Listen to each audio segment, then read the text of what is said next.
बाँड्ने समय उहाँले मलाई दिनुभएको छ। अनि आज सञ्चालक भाइले पनि मलाई दिनुभएको छ। म परमेश्वरलाई अनि हाम्रो फादर अनि हाम्रो भाइलाई म धन्यवाद दिन्छु। अनि त्यसपछि मैले चाहिँ शीर्षक लिएको छु भजनसँग परमेश्वरको एउटा एकतामा रहनु चाहिँ हामी विश्वासीहरू सबै चाहिँ एकतामा रहनु। तपाईँले पाइसक्नु भयो होला। म भजन सङ्ग्रह 133 को 1 अध्यायले म पढ्नेछु। एक पदलाई म पढ्नेछु। भजन सङ्ग्रह 133 1 मा लेखेको छ, दाजुभाइहरू एकतामा बस्नु कति भलो र मनोहर कुरा हुन्छ। आमेन। हामी प्रार्थना गर्नेछौँ। आउनुहोस् मसँगै सहभागी हुनुहोस्। जीवित अनि जिउँदो परमधन्यका परमेश्वर पिता प्रभु येशू तपाईँलाई धन्यवाद छ। विशेष गरेर प्रभु आजको यो सुन्दर समय तपाईँले दिनुभएको छ। म तपाईँलाई धन्यवाद दिन्छु। अनि विशेष गरेर यो वचन बोल्ने एउटा समय एउटा मौका अवसर प्रभु तपाईँले जुटाइदिनु भएको छ। म तपाईँलाई धन्यवाद दिन्छु। म बोल्ने आफै म केही होइन, तर तपाईँ परमेश्वर म भित्र भएर मेरो ओठ मेरो चित्रोबाट तपाईँ भजन सङ्ग्रह 133 को प्रभु साँच्चै नै 1 पदबाट मैले लिएको छु। प्रभु तपाईँ स्वयं तपाईँले नै सहायता गर्नुभएको, तपाईँ परमेश्वरले नै मलाई अगुवाई गर्नुभएको छ। म प्रार्थना गर्दछु। धन्यवाद दिँदै सुन्ने सुनाउने सबैको हृदयमा तपाईँ परमेश्वर रहनुहोस् भन्ने म प्रार्थना गर्दै आशिष माग्छु प्रभु येशू ख्रीष्टको अनि पवित्र नाममा। आमेन। हामी क्रिस्चियन हामी मण्डली भित्र आइसकेपछि मण्डली बाहिर गइसकेपछि पनि तपाईँ हामी सबैजना चाहिँ एउटा एकतामा रहनु चाहिँ एकदम असल। एकतामा बस्नु कति भलो र मनोहर कुरा हुन्छ।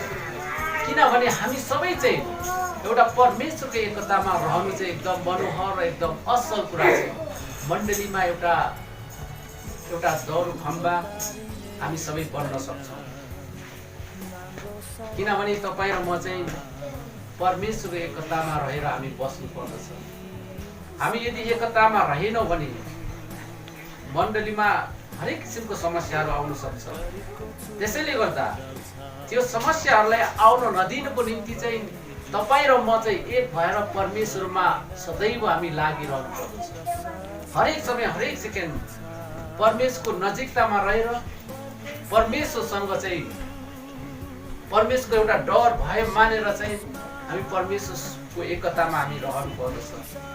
हामी दाजुभाइहरू मात्र होइन, दिदी बहिनीहरू पनि सबैजना मण्डली परिवार चाहिँ हामी एकतामा बस्नु पर्दछ। एकतामा बसेनौँ भने अघि नै मैले भनिसकेँ मण्डलीमा हरेक किसिमको समस्याहरू आउँछ। त्यो समस्याले समाधान गर्न सक्दैनौँ। यदि तपाईँ र म एकतामा बस्यौँ भने हाम्रो मण्डलीमा कुनै पनि समस्याहरू आउँदैन, कुनै पनि त्यस्तो जटिल कुराहरू आउँदैन। अनि त्यही भएर चाहिँ तपाईँ र म एउटा परमेश्वरको डर मानेर परमेश्वरको एउटा भयमा रहेर चाहिँ हामी सबैजना ईश्वरमा हामीले विश्वास गरिसकेपछि चाहिँ पश्चाताप गरिसकेपछि त्यो कुराहरूलाई हामी बिर्सेका छौँ। अनि हामी सबैजना दाजुभाइ दिदीबहिनी हामी सबैजना चाहिँ मिलेर परमेश्वरको चाहिँ एकतामा रहनु पर्दछ। मसँगै फेरि पनि तपाईँले पढ्नु सक्नुहुन्छ मत्ती 23:8।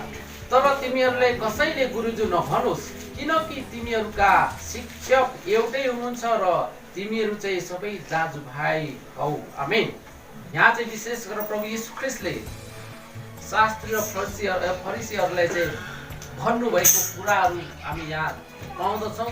यो मत्ती 23 अध्याय हामी पुरा पढ्यौँ भने त्यो भित्र चाहिँ 8 पद एकदम महत्त्वपूर्ण छ।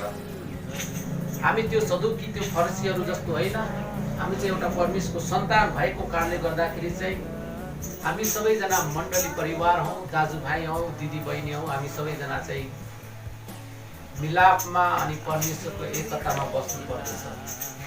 हामी हरेक किसिमको गनगन गर्ने व्यक्तिहरू हुनुहुँदैन, हरेक किसिमको नकारात्मक सोच र विचार लिएको व्यक्तिहरू हुनुहुँदैन। किनभने त्योबाट हामी जब प्रभु येशू ख्रीष्टलाई तपाईँ र मैले विश्वास गरेका थियौँ, आफ्नो मुक्तिदाता पनि ग्रहण गरेका थियौँ, त्यो दिनबाट चाहिँ त्यो कुरोलाई हामीले बिर्सेर त्यो कुरोलाई हामीले छोडेर चाहिँ प्रभु येशू ख्रीष्टमा हामी आएका छौँ। अनि अझै हामी जानेछौँ। आज अलिकति पदहरू धेरै छन् अनि तपाईँहरूलाई अलिकति रिपोर्ट गरेर राख्दाखेरि सजिलो हुन्छ। बाइबल पढ्दै जाँदाखेरि तपाईँले थाहा गर्न सक्नुहुन्छ। प्रेरित 4:32 पद कसैले पाउनु भयो भने पढिदिनुहोस् एकजनाले। विश्वास गर्नेहरूको समूह सबै एकै हृदय र एकै आत्माका भएका थिए र तिनीहरूमध्ये एउटाले पनि आफ्नो धन सम्पत्ति यो मेरो आफ्नो हो भनी भन्दैन थियो, तर तिनीहरूका सबै थोक साझा थिए। तिनीहरूका सबै थोक साझा थिए किनभने परमेश्वरमा विश्वास गर्ने व्यक्तिहरू भएको कारणले गर्दाखेरि, परमेश्वरको एकतामा रहेको कारणले गर्दाखेरि अनि प्रभु येशू ख्रीष्टले भन्नुभएको शिक्षाले उनीहरूले मानेको कारणले गर्दाखेरि ती समयका ती प्रेरितहरूका सबै साझा चाहिँ सबै सम्पत्तिहरू चाहिँ उनीहरूले साझा एउटै बनाएको थियो। त्यसरी नै तपाईँ र म पनि यो समयमा 21औं शताब्दीमा छौँ अनि हामी पनि परमेश्वरमा विश्वास गरेको कारणले गर्दाखेरि हामी सबै मण्डली परिवार चाहिँ हामी एक भइकन परमेश्वरको एकतामा रहनु पर्दछ। जसरी पहिलो पुस्तामा चाहिँ प्रेरितहरू एक भएका थिए, त्यसरी नै तपाईँ र म पनि परमेश्वरको एकतामा रहनु पर्दछ। अनि अझै हामी हेर्नेछौँ रोमी 12:16 एक अर्कासँग मिलेर बस, अभिमानी नहो तर नम्रहरूसँग संगत गर, कहिल्यै अहंकारी नहो। आमेन। रोमी 15:5 र 6 ले पनि यही भन्दछ। स्थिरता र उत्साहका परमेश्वरले तिमीहरूलाई ख्रीष्ट येशूसँग एक भएर एक अर्कासँग एक चित्तका भई जिउन देऊ, कि एकै मनका भएर एउटै स्वरले हाम्रा प्रभु येशू ख्रीष्टका परमेश्वर र पिताको महिमा तिमीहरू गर्न सक। आमेन। रोमी 16:17 ले पनि यही कुराहरू भन्दछ। तपाईले पढ्न सक्नुहुन्छ, तपाईले पाउनुभयो पक्कै पनि।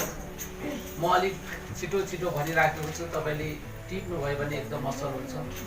भाइयो, म तिमीहरूलाई आग्रहपूर्वक बिन्ती गर्दछु कि तिमीहरूलाई सिकाइएको धर्म सिद्धान्तको विषयमा फुट र बाधा विघ्न सृष्टि गर्नेहरूलाई नजर राख र तिनीहरूबाट अलग्गै बस। तपाईँ र मैले पढिसकेका छौँ, हामी मण्डलीमा भएको कारणले गर्दाखेरि हामी एकतामा रहनु पर्दछ। अनि एकता हाम्रो बिचमा एकता भएन भने चाहिँ यो कुराहरू आउँदछ, अनि विभाजनहरू आउँदछ, फुटहरू आउँदछ, बाधाहरू आउँदछ, अनि हरेक नराम्रो कुराहरू आउँदछ। तर ती सबैबाट चाहिँ तपाईँ र म अलग बस्नु पर्यो। अनि हामी फेरि पनि अर्को पद हामी हेर्नेछौँ, फिलिप्पी 2:2 म पढेर सुनाउने छु, तपाईँले पाइसक्नुभयो होला। यहाँ भनिएको छ, तिमीहरू एउटै मनका भएर एउटै प्रेम राखेर पूर्ण सम्बन्धित साथ एउटै चित्तका भएर मेरो आदर गर। आमेन।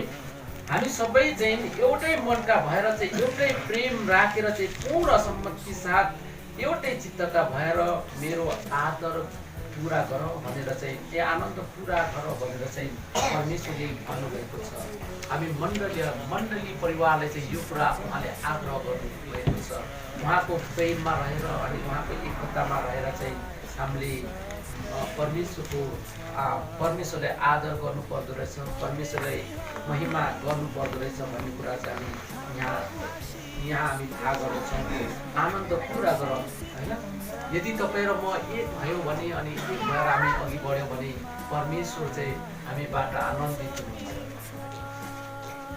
अनि विशेष गरेर मैले आज तपाईँहरू माझ परमेश्वरको एकतामा रहनु भनेर चाहिँ मैले शिक्षा लिएर आएको अनि मैले वचन बाँडिराखेको छु।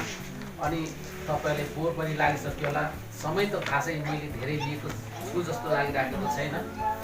अनि अन्तिम एउटा पद म पढेर यो वचनले म यही अन्त्य गर्न चाहन्छु। अनि तपाईँले सबैले 1 पत्रुस 3:8 खोल्नुहोस्। पाउनुभयो भने कसैले पढिदिनुहोस्। 1 पत्रुस 3:8 3 अध्यायको 8 पद।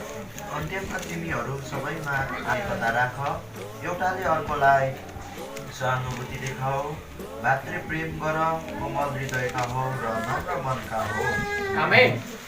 हामी चाहिँ परमेश्वरको एकतामा रहनुको मेन उद्देश्यहरू कारणहरू चाहिँ यहाँ लेखेको छ कि अन्त्यमा तिमीहरू सबैमा आत्माको एकता राख, एउटाले अर्कालाई सहानुभूति देऊ, भातृ प्रेम गर, कोमल हृदयका हो र नम्र मनका हो भनेर चाहिँ यहाँ भनेको छ। किनभने हामी परमेश्वरमा चाहिँ परमेश्वर एकतामा रहेर चाहिँ हामी सबैजना चाहिँ हाम्रो आत्माको एकता पनि राख्नु पर्दछ। एउटाले अर्काले सहानुभूति देखाऊ, होइन, एकले अर्कोले चाहिँ हामीले सहानुभूति देखाउनु पर्यो। एउटा जोस, एउटा जाँगर, एउटा हर्ष उल्लास चाहिँ उहाँले गर्नु पर्यो। उहाँमा चाहिँ निराशाहरू छाउनु भएन, किनभने हामी सबैजना परमेश्वरको एकतामा रहेको कारणले गर्दाखेरि यो कुरा चाहिँ गर्नुपर्दछ। प्रभु यीशु ख्रीष्टले हाम्रो बिचमा दिनुभएको वचन अनि हामीसँग भएको बाइबलको वचन हामीले पढेर हामी यदि नम्र भएनौँ भने हाम्रो जीवनमा कुनै पनि उदाहरणहरू कुनै पनि हामीले देखाउन सक्दैनौँ, गर्न सक्दैनौँ। यदि परमेश्वरको एकतामा रहेर उहाँको प्रेममा रहेर अनि उहाँमा हामी रहेर चाहिँ हामी अघि बढ्यौँ भने हामी यी कुराहरू गर्न सक्छौँ। अनि यही वचनहरू चाहिँ मैले लिएर आएको छु अनि मैले भनिसकेको छु। तपाईँहरूले मैले भनेको मात्र होइन, परमेश्वरको वचन जस्तो छ मैले त्यस्तै मात्र बोलेको छु। तपाईँले यदि मबाट भुल त्रुटि कमजोरीहरू भयो भने तपाईँले मलाई क्षमा गर्नुहोस् अनि परमेश्वरले पनि मलाई क्षमा दिनुहुन्छ। तपाईँ र म परमेश्वरको अधीनतामा रहेर परमेश्वरको एकतामा रहेर अघि बढ्नु पर्दछ। अनि परमेश्वरले हामीलाई दिनुभएको यो बाइबलको वचनले आत्मसात गरेर अनि सिरोपर गरेर चाहिँ यसलाई हामी लिएर चाहिँ तपाईँ र म हिँड्नुपर्दछ।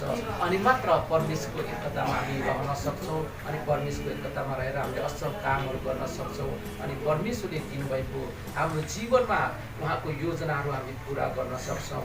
हुन्छ, यो वचनलाई म यहीँ राख्दै सबैले फेरि पनि जय मसीह भन्न चाहन्छु। सबैले फेरि पनि जय मसीह। अनि यो अन्तिम समय हाम्रो फादरलाई दिँदै म यहाँबाट बिदा हुन चाहन्छु। सबैले जय मसीह।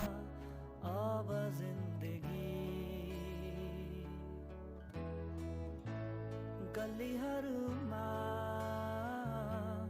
टुक्रिने छ